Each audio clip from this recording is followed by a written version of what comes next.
서울의 부동산, 그래서 어떻게 될까요? 대출금리도 내려간다는데, 그래서 서울은 어떻게 될까? 이 이야기 한번 해보겠습니다. 아파트는 망고쌤.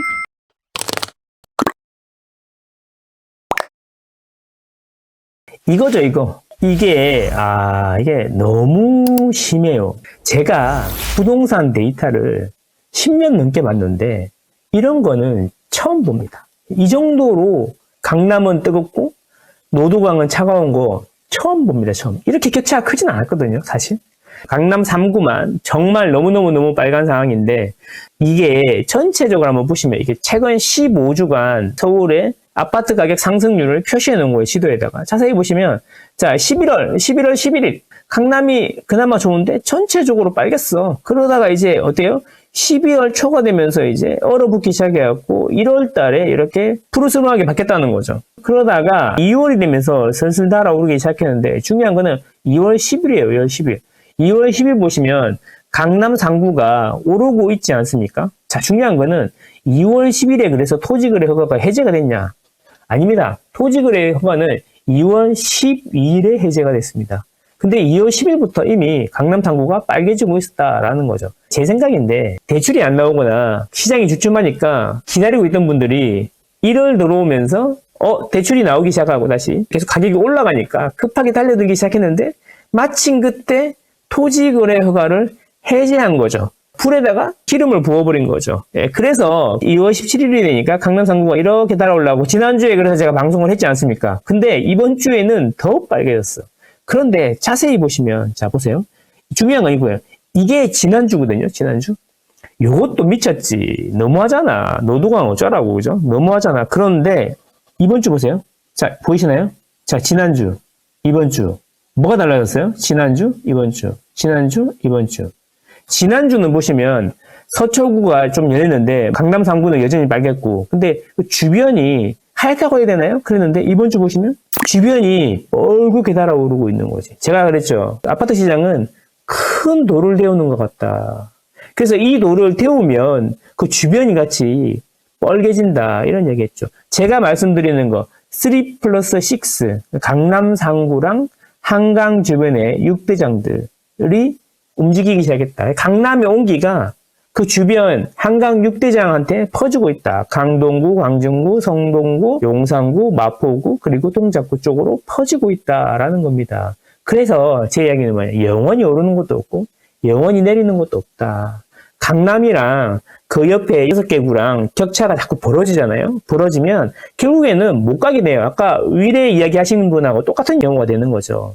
이게 이제 너무 차이가 커지니까 못 넘어간다는 거죠. 그러면 거기에 머무르게 되는 겁니다. 이렇게 되면서 격차가 줄어드는데 이제 그게 올해가 저는 그렇게 되는 해일 거다. 제가 이제 강남이나 이쪽만 이야기한다고 하시는데 저는 안 그렇습니다. 2024년 초부터 이게 멤버스라는 데가 있는데 거기서 B급지, C급지의 신축이 좋을 거다라고 많이 말씀드렸고 분당에 9억 이하 재건축이 좋을 거다 이런 이야기 했고 그리고 연말에는 재개발 재건축이 좋을 거다 이런 이야기 드렸고요. 왜 제가 강남을 이야기하냐면 강남을 사실 수 있는 분은 강남을 사면 되는데 우리는 다 강남에 갈 수가 없다는 거지. 그 이야기예요. 그 이야기. 그러면 우리가 강남을 못 가기 때문에 강남만 뜨겁지 않고 그 옆으로 온기가 퍼지는 거야. 그게 이게 눈으로 지금 확인이 되는 거죠. 그 이야기를 하고 싶은 거예요. 그래서 이제 망고쌤의 ABC 이론이 나오네. ABC 이론.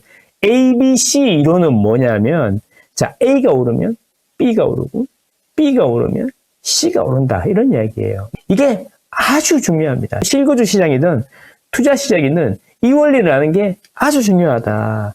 A가 오르면 B가 오르고 B가 오르면 C가 오른다. 근데 이게 지역 간에만 그런 게 아니라 지역 내에서도 그렇고 상품 간에도 그렇다. 이런 것들 머릿속에 잘 넣고 있으면 자연스럽게 강남에 올랐으니까 그 다음 오르는 지역 그리고 강남 내에서도 반포가 올랐으니까 그 다음 오를 지역 이런 거를 알게 된다. 자연스럽게. 이런 이야기입니다. 어쨌든 강남이라는 돌이 데워졌어요. 그럼 그 옆에 온기가 퍼지겠죠. 자, 그래서 보시면 강남 3+6, 강남 3구 3, 6 주변, 한강 주변에 6개 이렇게 퍼지고 있잖아요. 그러면 그 다음에는 어떻게 되겠어요? 이런 식으로 퍼져나갈 거다. 그래서 제일 마지막에 노동항이 오르는 거예요.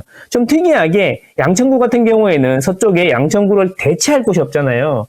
그래서 자체적으로 불이 하나 들어오는 거죠. 양천구 강아지, 이거 강아지. 제일 가에 있는, 제일 멀리 있는 노도강이라든지 금강구가 제일 마지막에 오르는 거죠. 그러면 강남만 오르다가 다 끝날 것 같아요? 안 그렇다. 예, 한도 줄인 다음에 그럼 어떻게 되겠습니까? 자, 이 이야기를 계속 작년부터 드리고 있는 겁니다. 이게 ABC 이론의 핵심입니다. 근데 이거 좀 디테일을 못하면 그 다음 오를 때가 어딘지 알겠죠. 아파트는 망고쌤. 자, 문제는 여러분, 이게 1월달 설 전부터 외곽에서 집을 보러 온다, 이런 이야기가 들리더라고요. 그래서 이게 보면 1월달 그래프에 남색 보이시나요, 남색? 여기가 기울기가 크잖아요. 기울기가 크다는 게 거래가 많이 되고 있다는 거잖아요. 그래서 설에 계속 쉬다가 설 지나고도 기울기가 크잖아요. 그러니까 설 전후에 거래가 많이 됐다는 거예요. 그리고 2월이 됐는데 이제 강남뿐만 아니라 그 주변에서도 집 보러 온다는 사람들이 이야기가 들리는 거야. 더 중요한 건 뭐냐면 지방에 제가 물건을 내놨는데 두 군데서나 전화가 왔어요. 팔 거냐고. 제가 수도권하고 지방에 계약하고 있는 재건축 중에 진행이 전혀 안 되고 있던 두 개가 지금 관리처분 인가한다고 계속 사인해달라고 온다는 거죠. 이게 시장에서 이런 느낌이 오는데 그러면 데이터로 확인해 봐야 되잖아요. 이게 중요한 겁니다. 시장에서 이런 느낌이 오면 데이터로 확인해 보고 두 개가 일치하는지 이걸 봐야 되는데, 자, 2월 거래량 한번 보십시오. 이게 이렇게 미쳐서 이렇게 올라가고 있다는, 이 기울기가 어마어마하지 않습니까? 제가 여러 번 말씀드렸지만 2월 거래량을 다른 달이랑 비교할 때는 2월은 지금 27일이 경과했단 말이에요. 27일이 경과했다면은 1월도 27일 경과했을 때 데이터랑 비교해야 되고 12월도 27일 경과했을 때 데이터랑 비교해야 된다고 말씀드렸죠. 그래서 저는 좀 피곤하지만 매일매일 이 데이터를 취합하고 있어요. 자, 보시면 지금 2월이 27일 지난 다음에 오늘 28일이니까 어제 것까지 있는 거죠. 자, 그러면 1월이 27일 지났을 때 1247건이었고 2월이 27일이 지났을 때 2285건. 그러니까 뭔 소리냐면 1월이 27일 경과했을 때 1247건 거래가 신고가 됐었는데 2월이 2285건이 신고가 돼서 83.2%가 늘었다는 거예요. 같은 기간 대비 2월이 1월보다 83.2%가 거래가 더 됐다는 겁니다. 자, 그러면 이런 추세로 간다 그러면 58일이 경과했을 때 1월이 3281건, 그러니까 어제 기준으로 1월이 3281건이 거래가 됐어. 그러면 83.2%가 증가하는 추세로 가고 있다. 그러면 이 추세대로 가면은 2월은 6,000건을 넘을 수도 있겠다. 이런 생각이 드는 거예요. 근데 저는 6,000건까지는 좀 힘들지 모르겠지만 4,000건은 반드시 넘고 5,000건까지도 갈 수 있지 않겠나. 후랭이 TV에서 5,000건 정도 될까? 4,000건 넘을 것 같다. 막 이렇게 이야기했었는데, 아, 그때는 기울기가 이랬을 때란 말이에요. 이랬을 때. 근데 그 이후에 계속 이렇게 높게 거래가 터지는 걸 보면, 야, 이거 5,000건은 그냥 넘어가는 거 아닌가? 이런 생각이 드는 거예요. 그래서 이게 설 전부터 사람들이 집을 보러 온다. 서울의 외곽에. 그리고 설 지나고 나서 거래량이 터졌다. 이걸 보면서, 아, 시장이 좀 움직이는 것 같은데, 사람들이 집을 많이 보니까 결정을 하고 고민을 하고 계약을 한 거 아닙니까?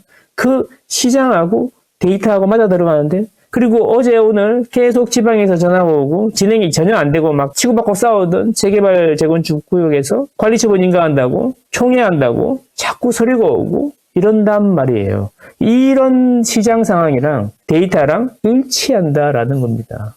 여러분들 어떻게 생각하십니까? 그래서 부동산이 어려운 거예요. 부동산만 돌아다니시는 분들도 있고 방구석에서 데이터만 보시는 분들도 있는데 주로 이제 증권사 출신들 한쪽 날개로만 날라고 하니까 안 되는 거야. 이 양쪽을 다 해야 되니까 그래서 부동산이 어려운 거예요. 어쨌든 제 이야기는 뭐냐면 부동산 시장에서 느낀 분위기랑 데이터랑 일치한다라는 겁니다. 자, 그럼 거래량만 늘었냐? 문제는 뭐냐면 호가죠, 호가.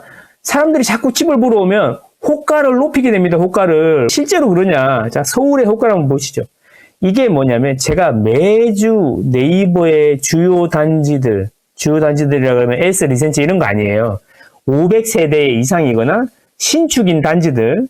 그러면 거의 서울에 있는 뭐 7, 80% 커버하는 거예요. 그 단지들의 매주 호가를 분석을 하는 거예요. 지난주보다 올라서 호가가 나오는지 내려서 호가가 나오는지.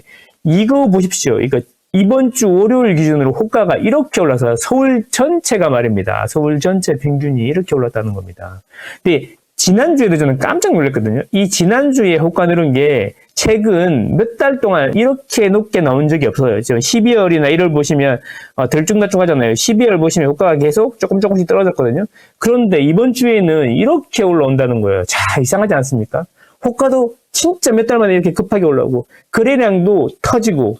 자, 그러면 이렇게 된 이유가 뭘까? 사람들이 집을 보러 다니기 때문에 그렇고 매수 문의를 하기 때문이지 않을까? 그러면 이게 맞으려 그러면 KB에서 심리지수가 터져야 돼. KB 심리지수라는 게 뭐예요? 전화해서 집 사고 싶습니다 라고 매수 문의가 많은지 매도 문의가 많은지인데, 매수 문의가 많으면 심리지수가 높게 나오는 거니까 실제로 그러면 호가도 이렇게 올라가고 있고 거래량도 터졌으면 매수 심리지수가 급등하고 있어야 되는 거거든요. 자, 한번 볼게요. 자, 35에서 시작해갖고 37, 41, 44 이렇게 조금씩 늘어나다가 갑자기 8이 뛰었어요. 2나 3이 늘어나다가 갑자기 이번 주에 2월 17일 기준으로 52라는 거죠. 52. 자, 이게 어떤 느낌인지 제가 오늘은 그래프를 한번 보여드릴게요.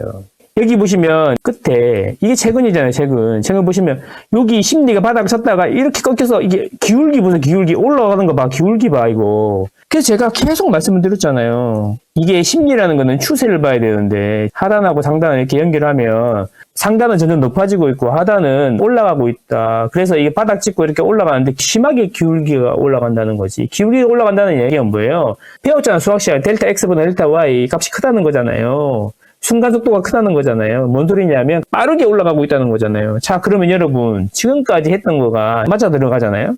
호가도 올라가고 거래량도 터지고 그리고 매수 문의도 급등하고 있고 이렇다는 겁니다. 그러면 우리는 어떻게 해야 될까? 그리고 실제로 지수도 강남 당구 보여드렸지 않습니까? 그렇게 빨갛게 달아올 수가 없다. 이게 용암처럼 흘러넘쳐가지고 옆으로 퍼지고 있는 거잖아요.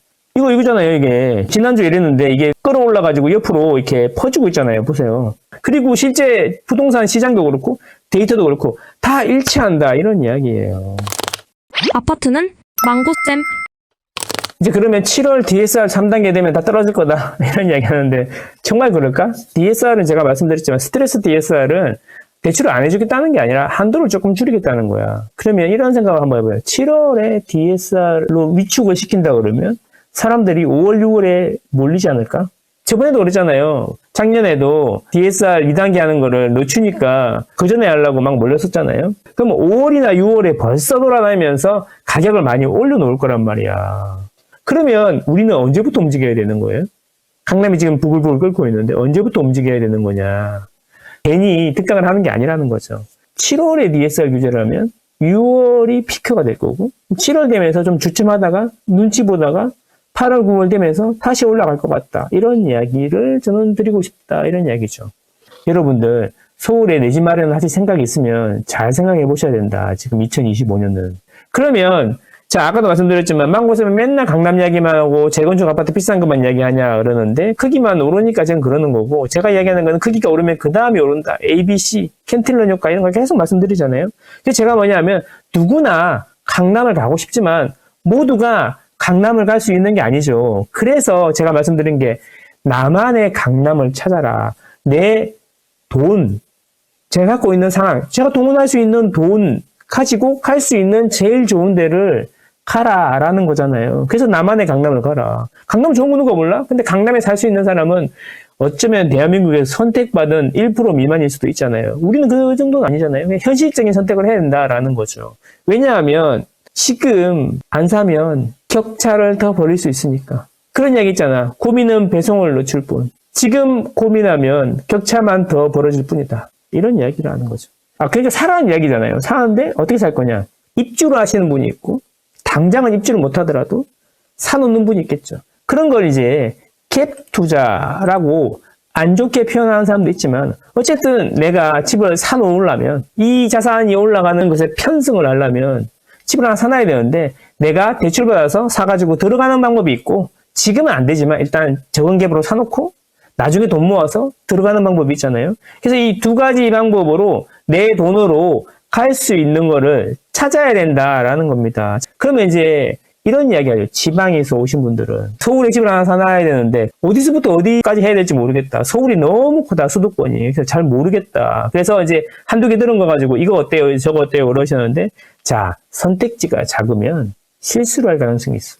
선택지가 많을수록 좋은 결과를 얻을 수가 있죠. 하지만 너무 선택지가 많으면 또 결정장애가 올 수 있으니까, 내가 갖고 있는 돈으로 매매를 하거나 갭으로 사놓을 때 할 수 있는 리스트를 쭉 뽑고 그 중에서 마음에 드는 걸 골라야 된다라는 거죠. 이게 객관적으로 고를 수 있는 거다. 아니, 이게 가격에 모든 게 반영이 돼 있으니까 비슷한 가격대면 상황이 비슷할 거다. 그 중에서 내가 제일 마음에 드는 거, 내 상황에 맞는 걸 골라야 된다라는 겁니다.